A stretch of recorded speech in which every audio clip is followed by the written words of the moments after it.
Hey everyone, so welcome to the second episode in my pregnancy series. In today's episode, I'm super excited to be talking about nutrition for pregnancy because almost every woman I know asks the same question. It's like, what should I be eating? How much should I be eating? What should I not be eating? And there's a lot of information. If you go on Google and type these questions, you'll get some not so helpful answers because some of them are not actually based in science. So today I'm going to break down what the science actually says, and based on my experience having 2 prior pregnancies and what I'm eating this pregnancy, I really want to share what works and what doesn't work from my perspective. So rather than kind of giving you rules or what to do and what not to do, exactly what foods to eat, what to avoid, that can get overwhelming. I just want to share with you principles that you can think about and apply when you're eating, because everyone's diet is going to be slightly different. What you like, what you don't like is going to be different than what I like and don't like. So just telling you to eat like these specific meals it's very restricting. It's not realistic. So I want to just give you like principles and ways to think about food so that when you're thinking about, okay, what do I need to eat for pregnancy, you are applying it from that like principle perspective rather than like dogmatic rules. So let's get started. The first thing I want to say when it comes to pregnancy nutrition is it is fundamentally an energy game. So pregnancy is one of the most metabolically demanding thing you will ever do in your entire life. It's basically like running a marathon every single day for 9 months straight. Your body is working overtime to create a new baby. It has to create new DNA, it has to create new bones, new structures, new muscles. That's a lot of work. So your metabolism is absolutely working on overdrive. So when it comes to pregnancy nutrition, your fundamental goal is to think about how can I give my body the most energy possible so that it can do its job to create this baby as efficiently as possible. So again, it's fundamentally an energy game. And so when you kind of ask a typical doctor or a practitioner, like, what should I be eating? They'll focus on calories a lot. So they'll be like, the first trimester, you don't need too many calories extra, but the second trimester, you need about 300 to 400 calories extra. And then the third trimester, you need about 400 to 500 calories extra. While that's roughly accurate, it kind of misses a big part of the picture because just calories is not enough. You can have 300 calories that are nutrient dense, or you can have 300 empty calories, and how that impacts your body is going to be completely different. The signals you're sending it, everything matters. So I don't like to focus on calories as much because again, you can be having empty calories and it's just leading nowhere. So what I like to do is focus on like, what are the nutrients that you need to be getting to feed this baby, to feed yourself, so that you can get through this pregnancy successfully. If you get enough of the nutrients that you need, the calories will take care of themselves. Like, you don't have to worry about how many calories you're eating. The calories will come because you're eating nutrient-dense food. And so I don't like to look at calories. Like I said, let's look at nutrients. So that's kind of the overarching thing I really want you to think about. Like, pregnancy is an energy game. You have to give your body as much available energy as possible. And how can I do that in the best way possible? So when we're thinking about energy, right, where does energy come from? Fundamentally, carbohydrates are what give your body quick energy. So pregnancy, you do need enough carbohydrates. This is super critical because when you're pregnant, the fetus actually relies purely on glucose. It doesn't rely on fat stores. So you need to be eating enough carbohydrates to fuel your metabolism, to give your baby energy to grow. If you're going on low carb, low calorie, restrictive diet, that is going to harm the fetus and the pregnancy, and you really don't want to be doing that. It's so fascinating because the mother's metabolism actually switches to mostly using fat for energy, and then the baby uses all the glucose that you eat. So don't be skimpy about carbohydrates because fundamentally your energy is going to come from carbohydrates. You want it to come from carbohydrates because it is an easy energy source that your body can convert to fuel very efficiently. You don't want your body using fat and proteins as energy because that's not very efficient. So don't be afraid of carbs during pregnancy. No matter what people tell you, carbs are going to be important for pregnancy. So avoid any kind of like low carb, low calorie diets that are going to restrict the number of carbs you eat. And so when it comes to carbs, right, like what kind of carbs should you be eating? And this is going to be critical. Like, carbs are not bad, but if you eat the wrong type of carbohydrates, that's going to be a bad thing for your blood sugar and for your overall metabolic health.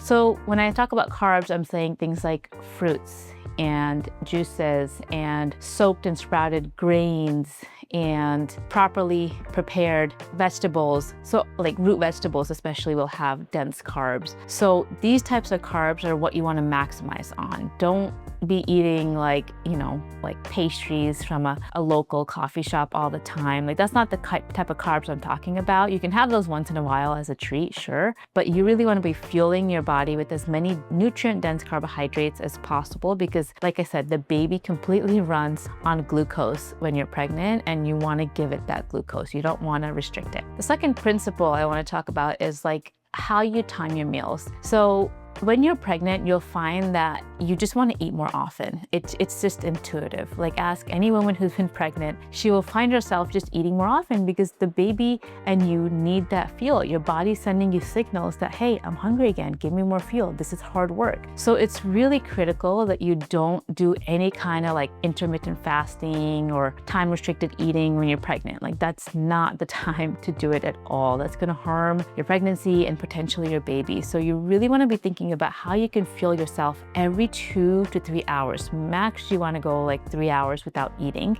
And this will keep your blood sugar stable, it'll keep your cortisol levels low, and it'll really make you feel energized rather than fatigued during the pregnancy if you're constantly pumping in fuel to your body throughout the day. So for example, I'll talk about my example day of eating at the end, but like I find myself, like when I'm not pregnant, I can go like, 5 hours, 6 hours sometimes between meals. Like between lunch and dinner, I can go from like 2 to like 7 without eating. When I'm pregnant, I can't do that. I find myself wanting to snack. I really need that snack in between because my body needs that fuel. It's growing a baby and it needs that constant energy source. If you don't give it that, your body's gonna be stressed because again, like I said, your body's working in overtime when you're pregnant and you really have to basically treat yourself like an athlete would.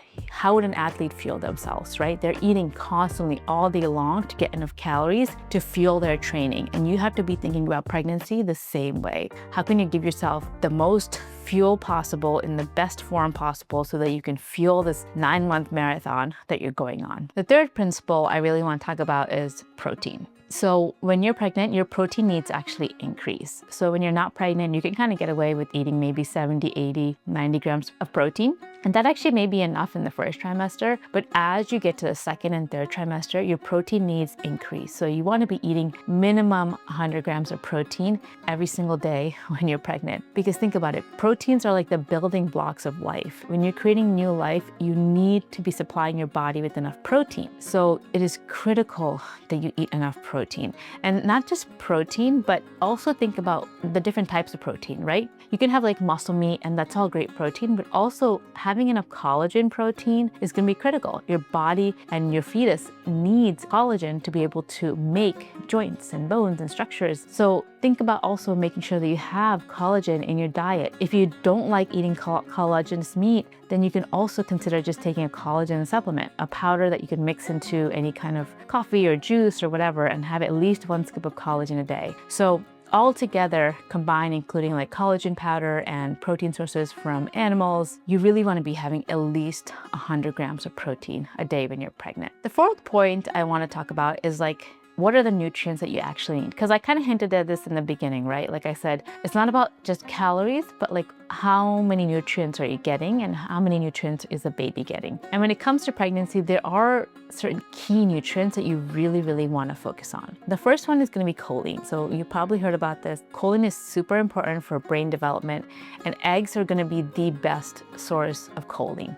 You need about 400 to 600 milligrams of choline every single day when you're pregnant. That's equivalent to like 4 eggs. So you want to be eating at least 2 to 3 eggs every day when you're pregnant so that you're getting a majority of your choline from the best source possible, which is eggs. Another nutrient that you really want to be focused on is vitamin A. Vitamin A helps make progesterone, and so it's super critical that you have enough vitamin A. And one of the best sources of vitamin A is going to be liver and other animal meats. And so having liver once a week can do wonders for your vitamin A levels. Other nutrients that you need are going to be iron. So I would say majority of women who are pregnant end up becoming iron deficient. And that's because their iron needs go up exponentially when they're pregnant. Like your baby needs a lot of iron. And so you really want to be thinking about like, how can I get the most bioavailable iron possible? And beef is typically going to be the best source. So if you have like 4 ounces of beef a couple times a week, you'll get a good amount of iron from that. And the thing with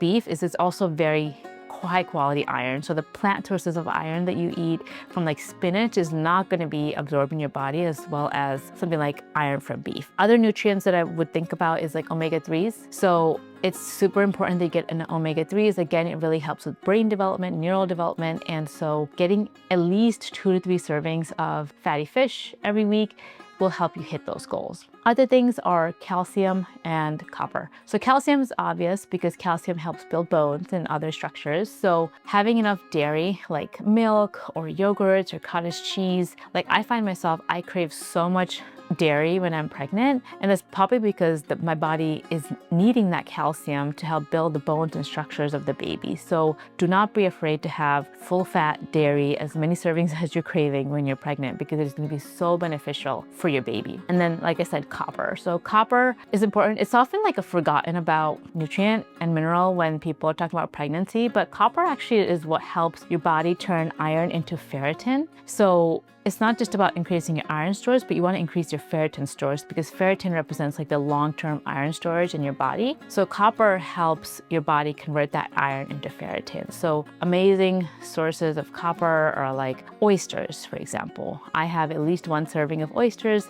a week so that I can get enough copper. Another principle I want to talk about is like animal foods versus plant foods. I know some of you are probably a vegetarian and you have no other choice, and that's fine. There are ways to get around it. You're just gonna have to work a lot harder. But the truth is that animal foods is gonna be superior for pregnancy. There's many studies to show that animal foods are just way more nutrient dense, way more bioavailable in the body than plant-based sources. So if you do eat animal foods, you wanna prioritize your diet to make sure that it's like mostly animal foods. So eggs, fish, chicken, beef, dairy, all of these are gonna be the most nutrient-dense foods that you can give your body when you're pregnant. If you are vegetarian or vegan and you have no choice in the sense that it's for religious reasons or cultural reasons, then there are ways to still get enough nutrients. Like I said, you're just gonna have to work harder. You're gonna have to incorporate a lot more variety of foods and vegetables and plants so that you're getting all the nutrients that you need, and you're gonna have to eat a lot more volume because the nutrients and minerals in plants are just not as absorbable by the body as animal foods. So if you want to understand how to optimize your diet as a vegetarian in pregnancy, then I'd highly recommend the book Real Food for Pregnancy by Lily Nichols. And she does a good job of talking about how you can get enough nutrients through a plant-based diet. But like I said, if you can eat an animal-based diet, please do that. And do not restrict yourself to vegetarian diets when you're pregnant just for the sake of, I don't know, the trend that's happening, right? Like you want a healthy baby, you want a healthy mother at the end, and so eat animal foods if you can. The next point I want to talk about is like your thyroid levels and stress. So since I talked about in the beginning, energy, like pregnancy is an energy game, right? So you really want to be optimizing your thyroid health because fundamentally your thyroid is what drives your metabolism. So things that mess up your thyroid health are low carb diets, excess stress, not enough of certain vitamins like selenium, vitamin A, copper, zinc, things like that. So you really want to be focused on your thyroid health because your baby is already making you work on overdrive. So this is why when people are pregnant, they'll notice that their thyroid function goes down. Like it goes down significantly by the 2nd and 3rd trimester. And that's expected because like I said, your metabolism is working on overdrive. But that's why you have to work extra hard to support your thyroid health. This means eating enough like easy to digest carbohydrates, not stressing too much. So like stress is the last thing that you want to be putting on your body when you're pregnant, because you're already running a marathon every day. You don't want to pound so much stress on top of that your body just can't handle it and it starts to like shut down. You really want to try to figure out like how you can minimize stress so your thyroid is functioning optimally. And third, focusing on the minerals and nutrients I talked about, like vitamin A, selenium, zinc, copper, all are going to be very, very supportive to thyroid health. And the last principle that I want to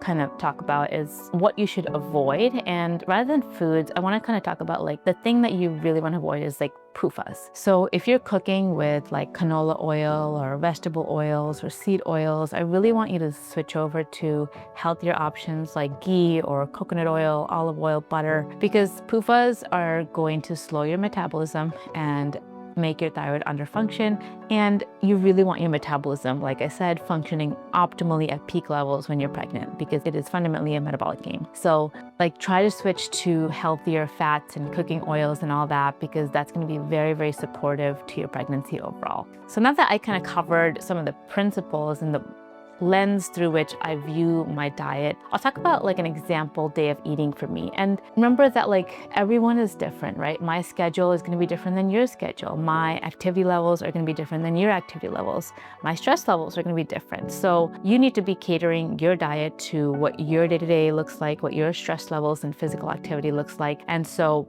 this is just an example to give you a sense of like how much and how often I eat. But for creating a personalized plan, I would really think about making sure that it fits you. So for me, I eat pretty frequently now that I'm pregnant. So I get up pretty early. So at 6 a.m., I will have a full glass of electrolytes just to kickstart my day and hydrate my body. And then around 6:37, before I do my yoga, I will have a piece of toast with nut butter, jam, and then usually some fruit, either an apple or a banana or something like that. Then I'll do my yoga session, and then I'll get ready, and then I'll do either my practice or my lifting. So during that, I'll usually have like a very dense protein milkshake. So this will have a lot of milk in it. It'll have some protein powder. It'll have some more electrolytes, because your body needs a ton of electrolytes when you're pregnant. It'll have a bunch of honey to sweeten it and give me easy carb source to digest while I'm working out.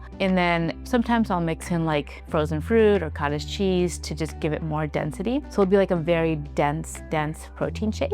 And then after I'm done training, then I will have another small source of protein and usually some fruit. So that's kind of my morning. And by the time it's like 10 o'clock, I've already had roughly, I'd guess, probably 800, 900 calories by then. And then lunch is around like 12:31. And I'll usually have a big serving of animal protein. So lunch is like when I like to have like my denser meals. So I'll have either beef or chicken or fish or something along those lines, like 4 to 6 ounces of that. And then I'll have usually a cup of yogurt mixed with collagen, because I just crave collagen when I'm pregnant and I crave yogurt. So I like to mix the collagen in the yogurt, some vegetables on the side, and then some kind of carbohydrate source. And that'll be my lunch. And then I'll usually have like a lunch dessert, maybe like an ice cream bar since it's really hot outside, or banana and nut butter, or like chocolate and nut butter, like some kind of dessert, lunch dessert. So by the time it's like 1:30, I've probably had around 1,500, 1,700 calories by then. And then around 3-4 o'clock, when it's like peak sun heat, I find the need that I need to eat again. And around this time, I'm not craving like dense foods. I just want like easy to digest carbohydrates. So I'll have like fruit, lots of grapes, fruit juices. And so I'll have kind of like a very carbohydrate heavy snack in the middle of the afternoon. And some people may not be able to tolerate that as well, because they're more insulin resistant when they're pregnant. And so if that's the case for you, I would recommend pairing that fruit with some kind of protein source or fat source so that your body digests it slower. But personally, since I'm very active, I'm moving all day, I'm going for walks, I can tolerate it. So I do have just naked carbs and my body is fine with that. Then I eat dinner around like 6 or 7, and depending on how hungry I am, I will figure out how heavy I want the meal to be. Some days it's lighter, some days it's heavier. I still have enough nutrients though, So an example dinner may be that I'll order sushi. For me, sushi is a pretty light meal because I don't find fish that filling. Other examples of dinners is maybe I'll have 3 or 4 ounces of smoked oysters with cottage cheese and collagen, some kind of carb source, maybe a couple of dosas on the side. And then after dinner, I'll have, again, some kind of dessert. This would usually be like my favorite dessert now is like I have these Nelly's bars from Sprouts that are like about 300 calories and just like super delicious. So I'll have one of those and a tall glass of milk with honey because I find that milk at night just is very relaxing. And then before bedtime, I'll have a glass of orange juice mixed with my magnesium powder. I don't know why I got into this habit of drinking orange juice before I go to bed, but it's just a habit I started when I was pregnant at this time. And I really like it, like, cause I don't know, I get like thirsty before bedtime and I find that orange juice is very hydrating and I just like look forward to drinking this glass of orange juice before going to bed. And I'll mix my magnesium powder in it and it'll put me to sleep. So that's kind of an example day of eating. So you'll see that I'm eating like every 2 hours, max 3 hours. I don't think I've actually gone 3 hours without eating this pregnancy. So usually I'm eating every 2 hours. And so it is super critical I do that because I'm active, I'm pregnant, and I want to give my body as much fuel as possible and reduce the stress, because the longer you go in between eating when you're pregnant, when you're metabolically working on overtime, the more your stress hormones are going to go up. So the more frequently I eat, the more it blunts that cortisol response and the better my body's able to handle the metabolic demands of pregnancy. So I hope this episode was helpful in kind of giving you a picture of how to think about nutrition when you're pregnant. I didn't want to give you dogmatic rules of like do this and do that, don't do that, but instead like give you a sense of like how to think about your food and how you approach food when you're pregnant. And hopefully my example day of eating kind of showed you that it's super important to eat good amounts and lots of nutrients and frequently. So I'll conclude the episode there and I'll see you in the next episode where we'll be talking about exercise during pregnancy, because so many women have questions about like what exercises they can do, can't do, what's safe, what's not safe. And there's a lot of misinformation about exercise during pregnancy. So I'm super excited to dive into that topic next.